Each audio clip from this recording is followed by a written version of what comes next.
기독교 신앙의 본질은 예수 십자가와 부활입니다.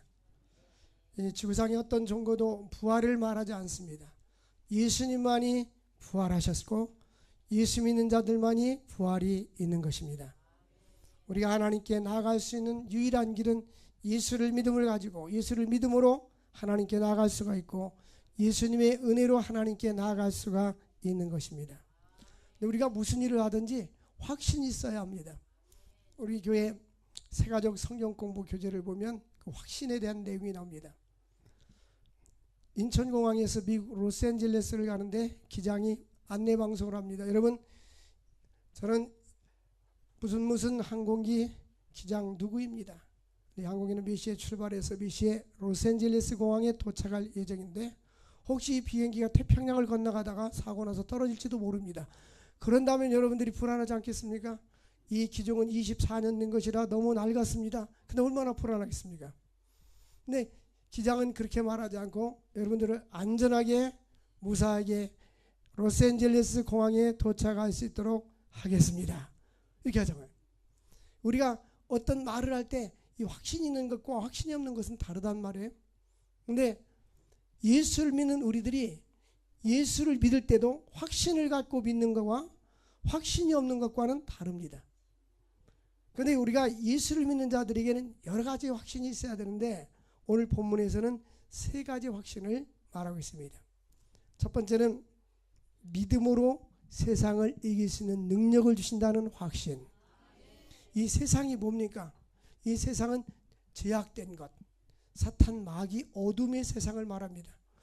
우리가 인생을 살아가는데 주변에서 많은 유혹이 옵니다. 이러한 유혹, 저러한 유혹들이, 많은 유혹들이 우리로 하여금 성경에서 이탈되고 진리에서 이탈되고 죄를 짓게 합니다. 근데 제가 1990년대 초반에 러시아 선교회가 시작되면서 북한이 공산 러시아가 문이 열리면서 선교가 다시 시작됐습니다. 1917년에 공산혁명이 러시아 혁명이 일어나서부터 이 종교를 꽉 억압하다가 다시 90년대 고르바초프가 문을 열기 시작했습니다. 그때 우리 친구 선교사님이 러시아에 갔어요. 러시아에 갔을 때 신학교를 했는데 제가 신학교에서 강의를 했습니다. 1990년대 초반만 하더라도 우리나라에서는 굉장히 그래도 윤리와 도덕이 많이 살아있었고 또 이혼이라는 것을 하는 사람이 있었지만 극히 적었고 사람들 눈치도 많이 보고 그랬는데 그 러시아 같은 경우는 아주 쉽게 그렇게 하는 거예요. 그래서 물어보니까 선교사님이 바른생활, 윤리, 도덕 이런 교과 과목이 초중고등학교에 없다는 거예요. 그런 거 가르쳐 주지도 않아요. 그러니까 어떤 것이 옳고 그른지를 배우질 못하는 거죠. 자기 좋은 대로 사는 거예요. 국가 법에 어긋나지만 않으면 된다라고 생각을 하는 거예요. 그래서 이제 블라디보스톡에서 하바로브스크에서 블라디보스톡까지 그 야간 그 고속 열차가 있는데 12시간 갑니다. 밤새도록 갔는데 거기도 신학교가 있어서 이쪽에서 며칠 강의하고 그쪽으로 올라갔어요. 그 당시에.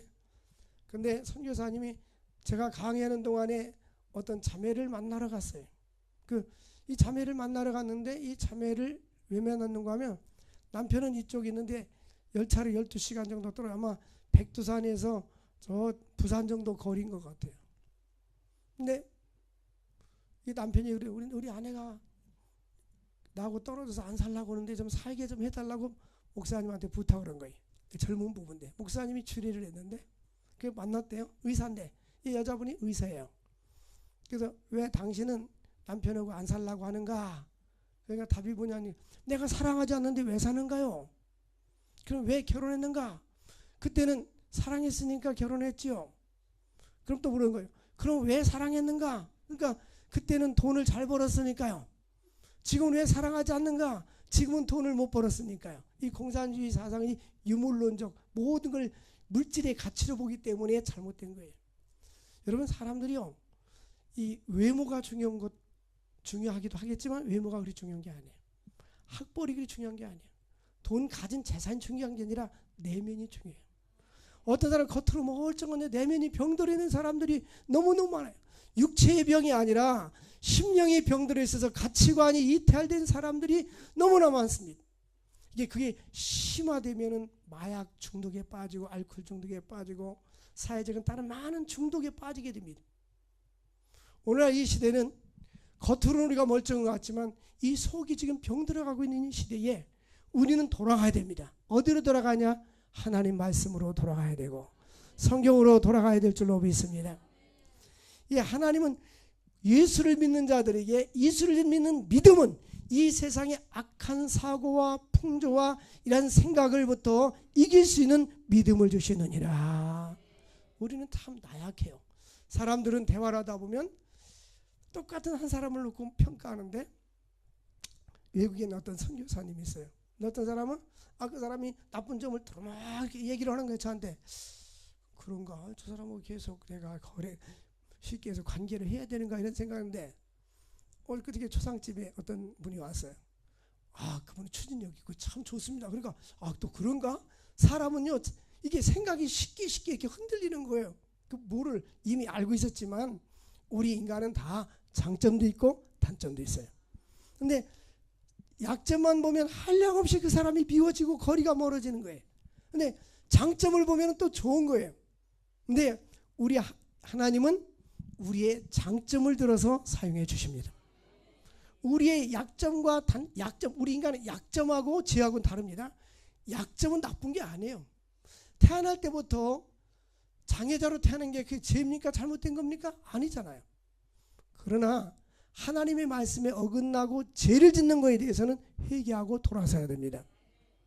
그래서 이것이 성경 말씀의 죄냐 아니냐가 중요한 거예요. 그러나 성격이 다르거나 삶이 나하고 차이 나는 것은 문제가 되지 않습니다. 우리 그리스도인들은 예수 그리스도를 믿는 믿음에서부터 출발합니다. 가이사랴 빌립보 지방에 얘들아 사람들이 나를 무엇이라고 말하더냐? 선지자 엘리야라고 말할 때 베드로는 주는 그리스도시요 살아계신 하나님의 아들이십니다. 이것이 기독교의 최고의 고백입니다. 근데 베드로가 주는 그리스도시요 살아계신 하나님의 아들, 이 주는 예수 그리스도를 말합니다. 이 그리스도라는 말은 구약에 기름 부어서 직분을 세웠는데 기름 부음 받은 자라는 뜻입니다. 시브리어로는 메시아, 헬라어로는 그리스 말로는 그리스도라고 말하는데 누구에게 기름 부었냐면 왕, 제사장, 선지자들에게 기름을 부어가지고 직분을 세웠습니다. 그래서 예수님은 이 3직을 세 가지 직분을 가지고 있다는 거예요. 하나는 선지자로서 복음을 증거하시고, 제사장으로서 십자가에서 죽으셔서 우리 인간의 하나님과 화목하게 해주시고, 또 만왕의 왕으로서 섬기는 왕으로서 우주 만물을 지금도 다스리고 계시는 것입니다. 그러므로 이 그리스도라는 고백을 주는 그리스도시오라는 고백을 할 때 예수 그리스도는 나의 왕이십니다. 그 뜻인 거예요. 나의 삶의 주인이십니다. 왕이 말할 때는 우리는 모든 걸 다 젖혀놓고 왕이 말의 1순위 아닙니까? 왕 앞에 우리가 굴복하고 왕 앞에 순종하는 것이 아닙니까? 그러므로 우리는 예수님의 다스림을 받게 됩니다. 사도행전 5장 40일입니까? 초대교회 성도들은 성전에 모였든지 집에 있든지 예수는 그리스도라 증거하기를 힘썼더라. 이게 뭐냐면 예수님은 우리의 왕이십니다. 나의 삶의 주인이십니다. 여러분들이 왕이 누굽니까? 돈이 왕인 사람이 있어요. 돈. 이 돈이 주인인 사람은 돈이 벌리는 것이 나에게 돈에 대한 이익이 되면 어디든지 따라갑니다. 이 돈이 그 사람의 주인이에요. 이 돈의 우상, 맘모스의 우상. 어떤 사람은 자녀, 어떤 사람은 명예, 어떤 사람은 자존심. 이 자존심 하나, 나는 자존심 하나 갖고 사는데 왜 당신 나 자존심 건드렸냐고 화내는 사람이 있어요. 우리는 주님을 높이고 모든 걸 다 내려놔야 돼요. 근데 그게 잘 안 되잖아요. 네? 왕 대신 주님을 높일 수 있기를 바랍니다. 그럼 우리가 예수를 믿을 때 예수를 그리스도라고 고백하고 믿으면 어떤 결과가 오느냐? 첫 번째는 영접하는 자, 곧 그 이름을 믿는 자들에게는 하나님의 자녀가 되는 엑수시아 권세를 주셨느니라. 우리는 누구의 자녀로 태어나느냐, 누구의 자녀가 되느냐가 중요한 거예요. 부모가 없는 아이를 고아라고 부르잖아요. 그러니까 인도의 고아원에 가보면 부모가 없어서 고아도 있지만 부모가 너무나 경제적으로 어려우니까 아이를 교육시킬 수 없어서 고아원에 보낸 그런 아이들도 있어요. 근데 우리는 우주 만물을 다스리는 하나님께서 천지 만물을 창조하신 하나님이 우리 아버지가 되어 주십니다. 그러니까 이 믿음 있는 사람들은요, 세상 것 별로 걱정하지 않아요. 왜? 하나님께 기도하면 응답해 주시고 아버지가 알아서 다 해주잖아요. 아버지니까. 아버지가, 살아계신 아버지가 힘있고 능력이 있다면 그 자녀를 잘 양육하고 돌봐주고 모든 필요한 것을 공급해 주지 않습니까? 그럼 우리는 예수를 믿으면 하나님의 자녀가 되는 것입니다. 하나님의 자녀가 되면 아버지께서 우리를 천국에 이를 때까지 우리를 인도해 주시고 보호해 주시고 필요한 것을 다 공급해 주시는 하나님이십니다. 예수님께서 너는 무엇을 먹을까 마실까 염려하지 마라. 저 공중에 나는 새도 하나님께서 먹이시고 들의 백합화도 입히시지 않느냐. 하물며 하늘에 계신 하나님께서 너희 필요를 채워주시지 않겠느냐. 그는 다 이방인들이 예수를 믿지 않고 하나님이 없는 사람들이 근심 걱정하는 것이다. 그러므로 너는 먼저 그 나라와 그 일을 구하라. 그러면 이 모든 것을 너희에게 더하여 주시리라. 우리는 전능하신 하나님을 체험하면서 살아야 돼요. 근데 주의를 하다 보면요, 하나님이 이렇게 느껴져요. 그리고 하나님의 손길이 이렇게 보여지기 시작하는 거예요.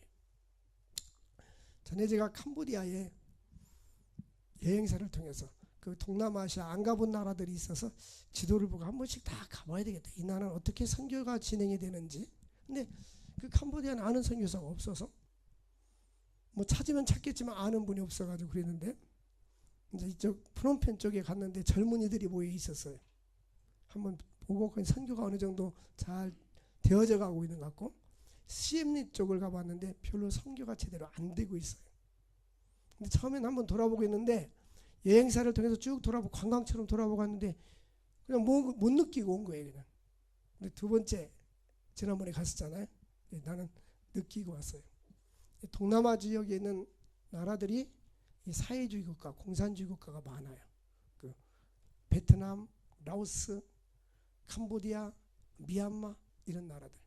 근데 어떤 나라는 선교사 활동을 완전히 비자도 안 주고 제약시켜서 몰래 활동하고 있는데, 이 미얀마라는 나라들이 한 3년에서 5년 사이에 많이 문이 열린 거예요. 지금요. 땅값도 몇십 배씩 올라가고 도시는. 근데 캄보디아는 지금은 가만히 눈 감고 놔두는 거예요. 그리고 외국서 선교사님들이 오면은 땅도 사가지고, 땅은 외국 사람 이름으로 명예 못 움직이니까 그저 학교도 줘주고 교회도 줘주고 그 구제품도 갖다 주고 그러니까 좋은 거예요. 그건 두 사람의 한 명 정도는 자기 나라 글씨를 몰라요. 1975년도에 그 사건이 일어났었잖아요. 킬링필드라고 사람을 폼폴더가 한 200~300명 죽였단 말이야. 공산주의 이상을 배워갖고 와가지고.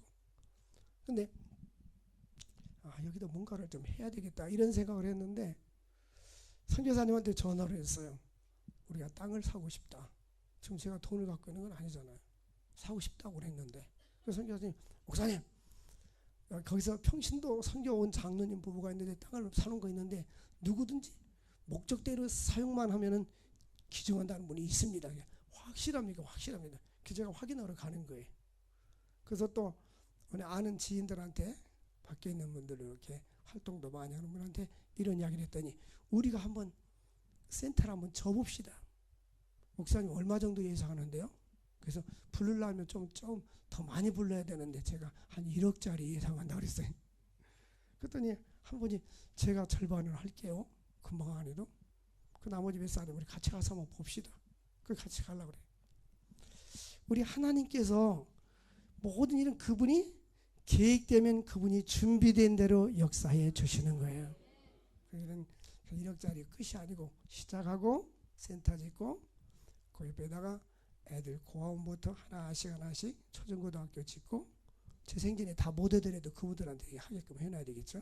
또 병원도 지어주고 그래야 되는데, 제가 동남아시아 병원 가가지고 모기가 물려서 몸이 팅팅 붓는 거예요. 그 같이 갔던 목사님이 무슨 침을 배웠다고, 정식으로 배웠는지 모르 배웠는지 침을 도니까 더 붓는 거예요. 그런데 병원에 갔더니 우리나라 옛날 60년대 양호실 같아요. 아무리 해도 안 나서 그 한국에 와가지고 주사 맞고 약 먹으니까 한 이틀이니까 없어지는 거예요. 거기 의료 수준이 그 정도로 약하단 말이에요. 그래서 우리가 하나님의 일을 하는데 눈을 높이 떠서 여러분들도 좀 세계도 다녀보고, 우리 어저께 우리 집사람이 누구라는 사람을 얘기하면서 어떤 사람이 6년 동안 걸어서 각 대륙을 아래서부터 위까지 걸어서 다녔대. 그 대륙을 넘어갈 때만 비행기 타고 6년이 걸렸다고 그러더라고요. 근데 우리가 하나님의 눈을 열어서, 나는 돈도 없고 힘도 없고 뭐 그런 내가 그런 생각 하지도 않고 그러지 마시고, 하나님은 그 사람 생각만큼 역사해 주시고 그릇만큼 채워주시고 사용해 주시는 거예요.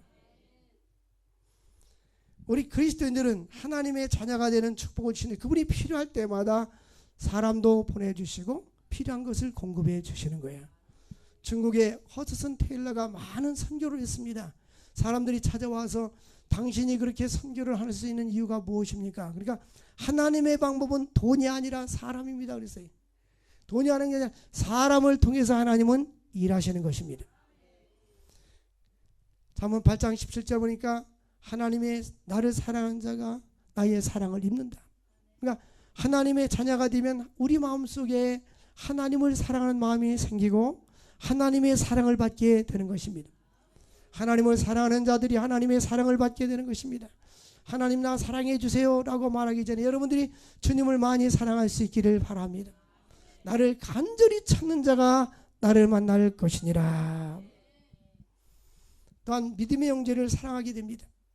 우리는 가족도 형제지만 예수 믿는 사람들은 믿음의 사람들이 형제입니다. 그런데 예수 믿고 구원받으면 믿음의 사람들에 대한 사랑이 생겨요. 제가 80년대에 외국 자유여행이 처음 시작됐을 때에 학교에서 필리핀에 단기 선교를 처음 갔어요. 외국 비행기를 처음 타봤어요. 필리핀 팜팡가에 갔는데 그때는 전부 다 돈도 없으니까 선교사님이 단독주택 빌려가지고 돗자리를 깔아가지고 한 20-30명의 안방 거실 해가지고 군대 내무반만 쭉쭉 뭐 이렇게 자는 거예요. 그래서 제가 바빠서 그 다음날 갔는데 내가 이게 들어가 잘 자리도 없는 거 이렇게 붙어 자는데 그 현지인 목사님 한 분이 자기 집에 오라고 해서 갔어요. 갔는데 굉장히 고맙기도 하고 미안한 거예요. 그래서 참 이렇게 와서 신세를 지게 됐으니 미안합니다 하니까 그분이 대답은 뭐냐면 아닙니다. 우리는 형제입니다. 그런데 이 외국 사람이 처음 본 사람이 얼굴도 감정합작한 사람이 눈도 떼끔한 사람이 우리는 형제입니다. 마음이 뭉클해지는 거예요. 응? 이게 하나님을 믿는 사람들은 그리스도 안에서 한 형제입니다. 그래서 그리스도의 사랑 때문에 우리가 이 사랑을 전하고 증거하고 복음을 증거하는 것입니다. 오늘 말씀에 보니까 요한일서 2장 9절 10절에 보니까 만약 형제를 사랑하지 못하는 사람은 빛 가운데 있다고 하지만 형제를 미워하는 자는 지금까지 어둠에 있는 자요. 내 마음속에 누군가를 미워하고 있다면 아직도 어둠 속에 있는 자요. 그 형제를 사랑하는 자는 빛 가운데 거하여 자기 속에 꺼리낌이 없느니라. 그 형제를 사랑하는 자는 빛 가운데 거하여 꺼리낌이 없다. 여러분 모든 사람을 사랑해 보세요. 내 마음이 편안하고 꺼리낌이 없어요. 근데 예수님을 믿고 구원받은 사람들은 그 마음속에 주님께서 사랑을 심어주시는 것입니다. 뿐만 아니라 땅의 소망보다도 하늘의 소망을 가지고 삽니다. 제가 선교하다 보면 보통 사람들은 인도에 가면은 우리 정원영 선교사님이 우리는 많은 거 싸가는데 다른 분은 목사님들은요 가방만 들고 옵니다. 가방만. 근데 가방 들고 그냥 이렇게 달러만 주고 간다 그 뜻이겠죠. 근데 저는 꼭 선교사님들한테 무엇이 필요합니까? 라고 물어봐요. 한국 꼭 가져가면 좋아하니까. 근데 옛날에는 네팔에서 조 아목의 선교사님은 남녀 속옷을 사오라고 그래요. 남녀 속옷. 그래가지고 왜 속옷을 사오라고 물었어요. 그랬더니 그분들이 속옷이 없다는 거야. 안 입는 내가 돈이 없어서. 근데 한번 사줘 버릇하면 계속 사줘야 되는데 그 많은 사람을 국가 예산 갖고 다니 어떻게 리필을 계속 할 거냐? 내가 물었어요. 그러면서도 그럼에도 불구하고 사다 줬어요. 한 70만 원, 100만 원치 사다 준 것 같아요. 그래서 최근에는 또 물었어요. 보통 고추장, 된장, 라면 이런 걸 요구하는데 이번에는 미역을 갖고 미역을 해냐니까 어떤 현지인이 해를 놨는데 미역을 못 먹었어요. 지금 이거 가져가기 귀찮은데 그 현지에서 사면 안 되냐니까 여기는 미역이 없습니다 그러더라고요. 근데 미역이 없는 사람, 그 사람만 특별히 미역을 준다는 거예요. 그게 선교사님 마음이 그런 거예요. 그래서 미역도 구해다 놨어요. 그래서 제가 그런 생각을 해요. 이게 그리스도의 사랑이 아닌가. 이게 그리스도의 사랑이 아닌가. 누가 우리를 그리스도의 사랑에서 끊으리요. 제가 선교하면서 가만히 생각하니까 일기를 한번 쓰려고 그래. 일기를. 우리는 그리스도의 사랑, 예수 믿는 사람 속에는 이 그리스도의 사랑이 우리 마음속에 있어야 하는 것입니다. 뿐만 아니라 예수 믿고 하나님의 자녀가 된 믿음의 결과는 땅의 소망보다 하늘의 소망을 가지게 되는 것입니다. 시편 39편 7절에 보니까 주여 내가 무엇을 바라리요? 나의 소망은 주께 있나이다. 나의 소망은 주께 있나이다. 제가 아이들 출산하면은 산부인과 가서 기도해주고 예배드리고 또 상갓집에 가면 집례해주고 또 화장터 가면 화장터 가고 매장할 땐 매장 가고 많이 했습니다. 이번에는 저희 장모님 권사님이 돌아가셨는데 어머니 아버지 장인어른은 다 매장을 했는데 이분은 본인이 화장을 해달라고 평상시 여러 번 말씀하셨어요. 그 화장을 해가지고 이렇게 나와서 보니까 늘 보지만 참 허무한 거예요. 그렇게 봤으니까 한 줌의 가루가 되는데 교회 묘지에 가서 이렇게 삽으로 요만큼 파가지고 부고 때 덮으니까 끝이에요. 비석 세우고. 그러니까 예수 믿고 구원받았으니까 천국 갔지만 우리 인생은 죽음 앞에 아무것도 아닌데 결국은 땅속에 가는데 살아있을 때는 싸우고 미워하고 다투고 마음 아프게 하고 우리 인생 그렇게 살잖아요. 우리 하나님의 뜻대로 삽시다. 하나님의 뜻대로 살다가 믿음으로 하나님 나라 갈 수 있기를 주의 이름으로 축원을 드립니다. 이제 예수를 확실히 믿고 성령 충만하면 과거에는 세상 것에 눈이 밝아지고 어떻게 하면 잘 먹고 잘 싸고 부자가 되고 이런 생각에 가득 차 있다가 이제는 신앙이 깊어지면 생각이 옮겨가기 시작합니다. 어디로 생각으로? 하나님 나라로 옮겨가기 시작하는 거예요. 어떻게 하면 하나님을 기쁘시게 드릴 수가 있을까? 땅에 사는 너 어떻게 하면 더 많은 영혼을 주님 앞에 전도할 수 있을까? 어떤 사람이 더 복음을 증거하고 하나님이 기뻐하는 일을 더 많이 할 수 있을까? 우리는 선한 일에 열심을 내야 됩니다. 그리고 죽은 후에는 하나님이 예비하신 영원한 하나님 나라가 우리에게 준비되었다. 이 소망을 가지고 살 수 있기를 주의 이름으로 축원을 드립니다. 그러니까 우리가 믿음으로 산다는 것이 얼마나 축복이에요. 응? 주를 위해서 산다는 것이 축복이고, 여러분 제가 필리핀에 갔더니 그 선교사님이 자기 자매들이 셋이 있는데 다 들어가서 큰 집을 얻어서 50명 100명 드는 그 집이 있어요.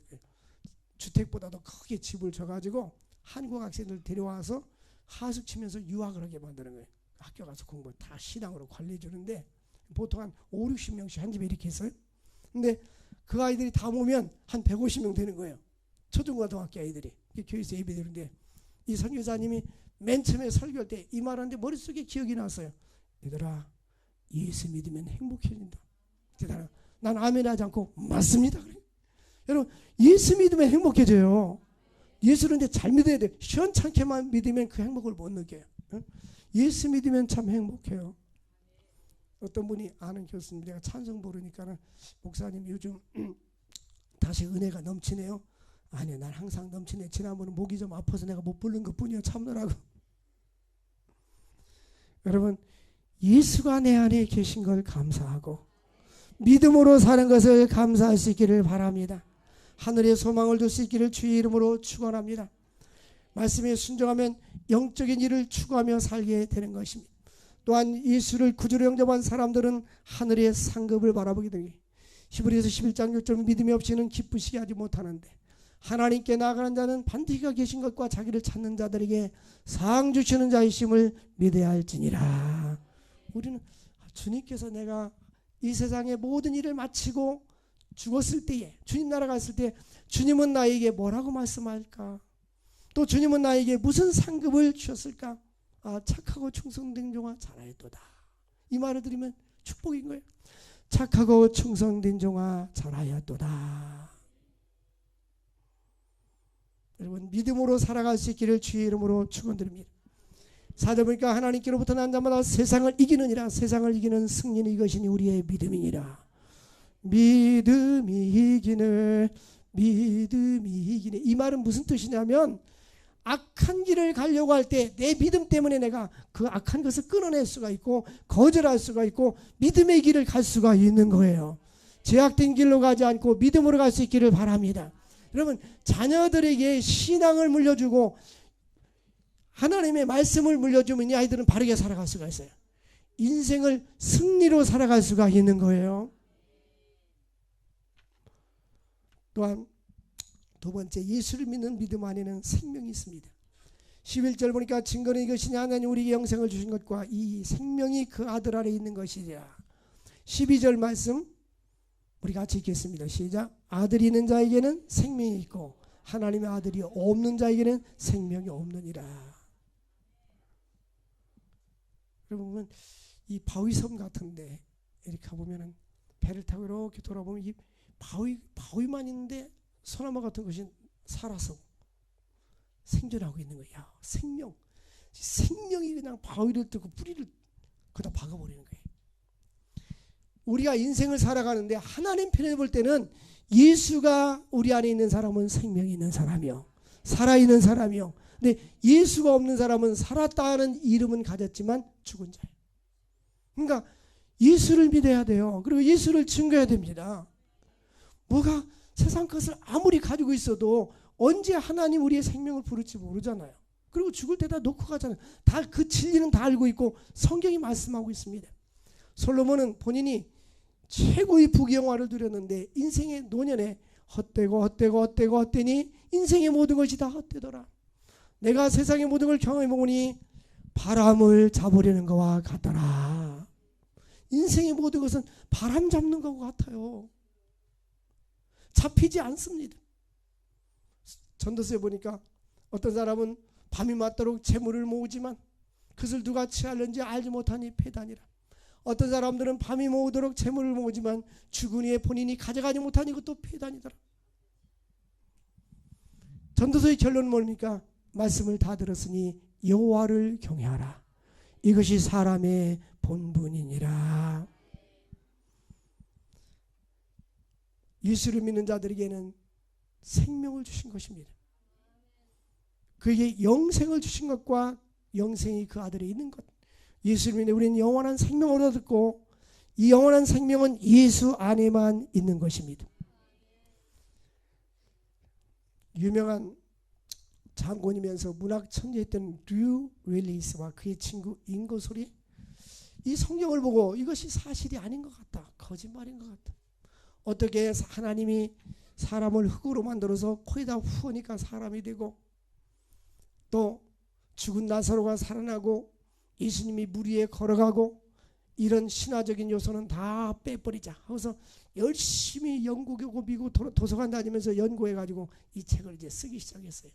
기독교를 반대하는 연구하는 책을 썼는데 계속 성경을 연구하다 보니까 오히려 깨닫게 되고 무릎 꿇고 울부짖으면서 나의 왕, 나의 하나님, 예수 그리스도는 나의 왕이요 나의 주가 되십니다 라고 신앙 고백한 후에 그 소설을 썼어요. 그것이 베너입니다. 불후의 기독교 영화가 나왔죠. 소설이 나왔어요. 베너, 유명한 베너입니다. 우리는 하나님을 알면 알수록 하나님의 그 오묘함과 그 권능과 지혜와 사랑과 그 영원하신 것을 깨달을 수 있는 것입니다. 그래서 골로새서 1장 16절에 보니까 만물이 다 그에게서 창조되되 하늘과 땅과 땅에 보이는 것들과 보이지 않는 것들, 이 세상 하늘과 땅과 땅에 보이는 것과 보이지 않는 것들, 또 왕권이나 주권이나 총치자들이나 권세자들 만물이 다 그로 말미암고 그를 위하여 창조되었느니라. 미국에서 그 달을 탐구하려고 인공위성을 쏴 올렸어요. 그 인공위성이 얼마나 속도가 빠른가 하면은 미국 그 워싱턴에서 중국 북경까지 1초만 날아올 수 있는 그런 거리래요. 그래서 태양이 얼마나 떨어져 있는지 가가지고 이렇게 뜨거운 그 태양이 이렇게 멀리 지구가 적당히 태양과의 거리를 유지해서 따뜻하게 비춰주고 금년에는 너무 따뜻해 힘들었지만 이게 우리를 살게 해주신 거예요. 우리는 하나님을 감사해야 될 줄로 믿습니다. 근데 보니까 예수님이 할 수 있는 4가지 사역이 있어요. 첫 번째는 예수님만이 죄를 용서해 주십니다. 우리가 우리 주만 믿으면 그다음 뭐요? 모두 구원 받으며. 그런데 우리 주님께 오면 어떠한 죄든지 다 용서해 주십니다. 근데 전제 조건이 죄를 자백해야 돼요. 여러분, 죄를 숨기려 하지 말고 죄를 자백하고요, 또 정직해야 돼요. 우리 주님은 정직하고 진실한 자들에게 은혜를 주시는 것입니다. 마음이 청결한 자들이 복이 있는 거예요. 근데 우리 주님은 용서해 주는데 전제 조건은 회개할 때 용서인 것입니다.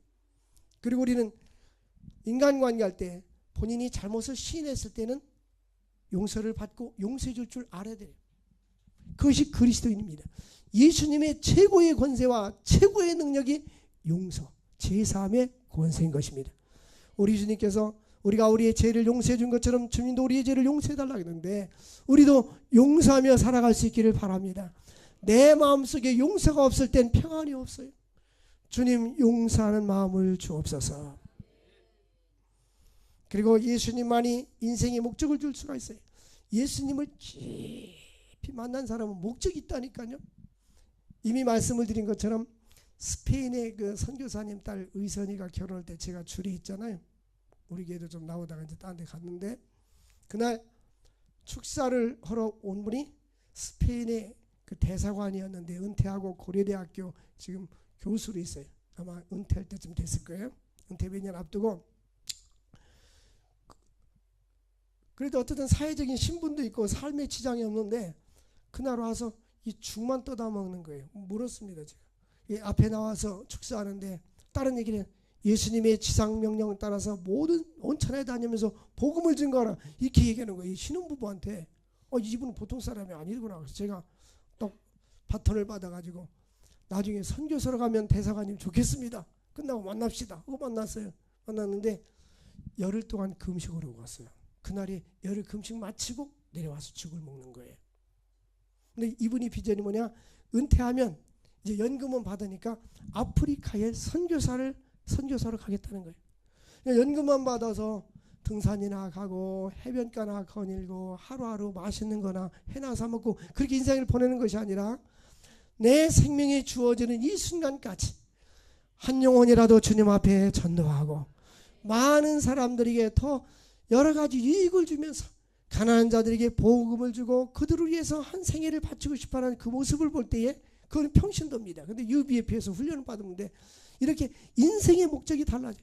예수를 확실히 만나면 과거에는 자기를 위해서만 인생을 살다가 이제는 인생의 목적과 삶이 바뀌어지는 거예요. 2주 전에 어떤 헌신 예배 왔을 때 그 목사님이 이쪽으로 옮겨서 이 마이크를 딱 잡더니 목적도 없이 난 방황했네. 그 찬양 들었어요? 다음 주에 한번 불러봅시다. 목적도 없이 인생을 사는 사람들이 너무나 많아요. 나는 그런 사람들을 볼 때에 참 시간이 아깝다. 왜 이렇게 귀한 시간에 이 가치 있게 인생을 살지 못하는가? 응? 하나님이 주어진 시간은 예습도 없고 복습도 없어. 한번 지나가면 끝이에요. 시간은 돈으로 살 수 없어요. 집은 돈으로 살 수가 있어요. 물건은 집으로 살 수가 있어요. 돈으로 다 해결되는 것이 있지만 해결되지 않는 게 있어요. 생명입니다. 하나님의 생명 걷어가면 끝입니다. 다시 우리가 중학교 시절로 돌아갈 수 있다면, 돈 준다면 가난해도 그때가 젊음이 좋으니까 사람들 다 갈 겁니다. 그런 것은 할 수 없어요. 그건 불가능한 거예요. 세월은 한번 지나가면 끝입니다. 우리에게 주어진 이 시간을 가치 있게 주리에서 살 수 있기를 바랍니다. 그것이 뭐냐? 목적입니다. 방향성. 지금 어느 방향으로 당신이 걸어가고 있느냐 그겁니다. 초중고등학교 때 방향 없이 목적 없이 살던 사람들은 인생이 방향 없이 살다가 방황하고 가는 거예요. 분명한 인생의 목적, 예수를 위해서, 하나님 나라를 위해서, 복음을 위해서, 이웃을 위해서, 약한 자를 위해서, 가난한 자를 위해서 살아갈 수 있기를 바랍니다. 목적이 달라져요. 목적 뿐만 아니라 예수님만이 상한 심령에 평안을 줄 수가 있어요. 평화로다 하늘 위에서 내려오네. 주님께서 주시는 평화를 누릴 수 있게 바랍니다. 그저께 장례집에 어떤 목사님이 왔어요. 우리 선배 목사님인데 딸 하나에 아들 둘인데 3명이 다 의사예요. 근데 그 첫째 딸은 서울대 의대를 나왔어요. 근데 33살 때 자기가 의사인데 이제 전공의를 하면서 조금 피곤하다는 느낌을 들어서 건강검진을 했는데 자궁에 약간 암이 있었다는 걸 느꼈어요. 근데 위에서부터 그게 전이 돼가지고 난소암이 돼서 딱 6개월 만에 세상을 떠났어요. 그 아버지 목사님은 처음에는 하나님, 또 그 딸이 제일 좋은 대학 나오고 제일 비전 있어 그런데 너무너무 마음이 아프더라는 거예요. 근데 사람들이 와서 위로를 해주는데 어떠한 말도 위로가 안 되더라는 거예요. 세상 사람들의 위로는 진정한 위로가 되지 않아요. 우리에게 참된 위로와 평안을 주실 분은 예수 그리스도입니다. 주님 앞에 나와서 참된 인생의 목적을 발견하고 안식을 누리고 평화를 누릴 수 있기를 주의 이름으로 축원을 드립니다. 우리 한영신학교도 총장님 나보고 선교에 미친 사람이래. 근데 30대 초반에 필리핀 팜판가에 갔는데 원주민 마을에 올라갔어요.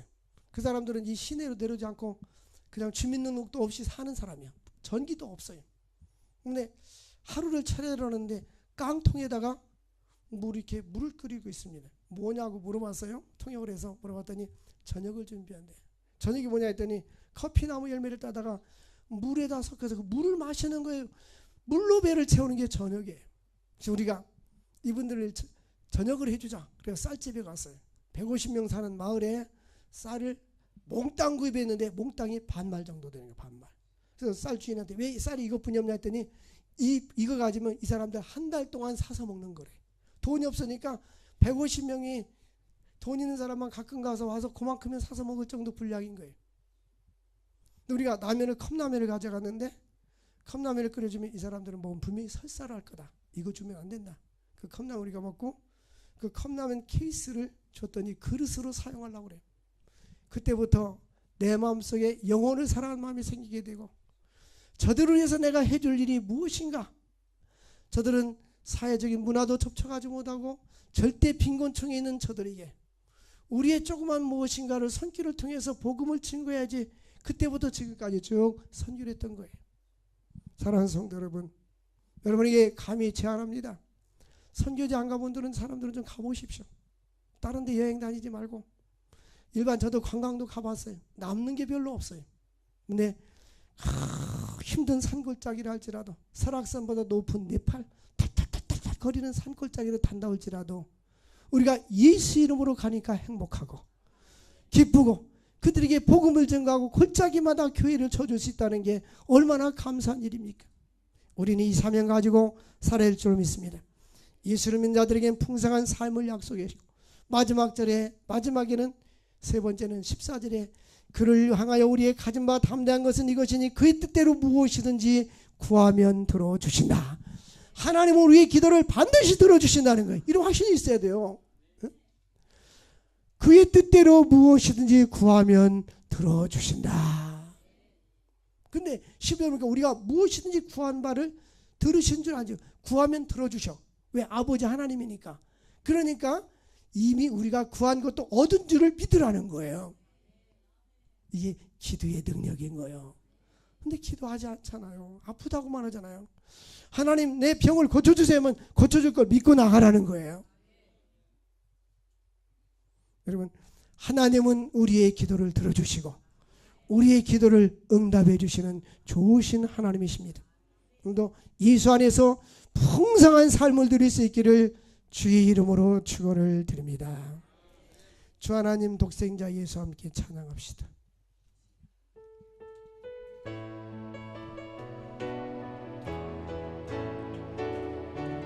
주 하나님 독생자 예수 날 위하여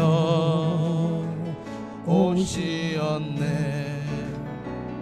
내 모든 죄 용서하시고